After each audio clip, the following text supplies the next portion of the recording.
Hi friends, today I'm going to send you home a paper plate and some orange paper. You're going to use this orange paper to tear to make a pumpkin. It's similar to what we did with the apple. You're just going to rip paper and use your glue stick to glue it on.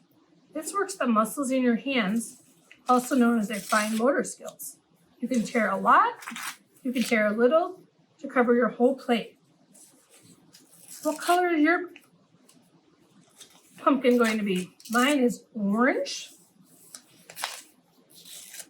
And you're just going to fill it up and do the best you can. If your piece is a little bit too big, that's okay. You can just peel it and rip and rip. Have a lot of fun with this. And remember, when you hold your glue stick, you're going to rub, rub, rub, rub, rub, and glue it down. Rub, rub, rub, and press, press, press, press, press.